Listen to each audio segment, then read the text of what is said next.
সবাই কেমন আছেন? চলে আসলাম আপনাদের জন্য একটা মজাদার বাঁধাকপি রেসিপি নিয়ে। আমি উর্মিলা কিচেন থেকে। আমি প্রথমে বাঁধাকপিটা আর একটু গাজর ভালোভাবে কুচো করে রেখেছিলাম। তারপর আমি একটু তেল দিয়ে তার মধ্যে লবণ দিয়ে এটা একটু ভাজা ভাজা করে নিচ্ছি। বাঁধাকপিটা ভাজা ভাজা হয়ে আসলে তার মধ্যে আমি আরেকটা কড়াই বসিয়ে দিব। এরপর কড়াইটার মধ্যে হালকা তেল দিয়ে দিচ্ছি। তারপর আমি রসুন আর পেঁয়াজ ভালোভাবে ভেজে নিচ্ছি। পেঁয়াজ আর রসুনটা ভাজা ভাজা হয়ে আসলে তার মধ্যে আমি কাঁচামরিচ ফালি করে রেখেছিলাম, সেই কাঁচামরিচটা দিয়ে দিচ্ছি। দিয়ে আর একটু ভাজা ভাজা করে নিচ্ছি। আমি আগে থেকে কিছু মাংসের কিমা করে রেখেছিলাম, সেই মাংসের কিমাটা আমি তার মধ্যে দিয়ে দিলাম। এরপর টমেটোটা কিছুক্ষণ কষিয়ে নিচ্ছি।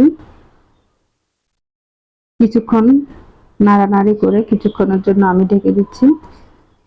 আমি কোনো মশলা ইউজ করি নাই, কারণ মাংসটা আগের থেকে রান্না ছিল। ওই মাংসটার মধ্যে সকল রকমের মশলা ছিল। এরপর আমি বাঁধাকপি সিদ্ধটা দিয়ে দিলাম, দিয়ে ভালোভাবে নাড়াচাড়া করছি। ভালোভাবে নাড়াচাড়া করে যতক্ষণ পানিগুলো না শুকায় ততক্ষণ আমি এটা রান্না করব। পানি শুকিয়ে তেলটা উপরের দিকে উঠে আসলে তারপর আমার রান্নাটা কমপ্লিট হবে। এই পর্যন্ত আমি এটা রান্না করব। এরপর আমি আর একটু নাড়াচাড়া করে পানিটা প্রায় শুকিয়ে আসছে, আমি ক্যাপসিকামটা কেটে রেখেছিলাম, ক্যাপসিকামটা দিয়ে দিলাম। দিয়ে আরও কিছুক্ষণ রান্না করব। দেখেন কালারটা কত সুন্দর হয়েছে, খেতে কিন্তু অসাধারণ। একবার হলেও ট্রাই করবেন বাসায়।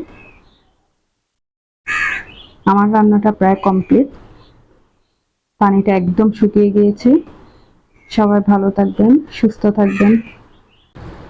আল্লাহ হাফেজ।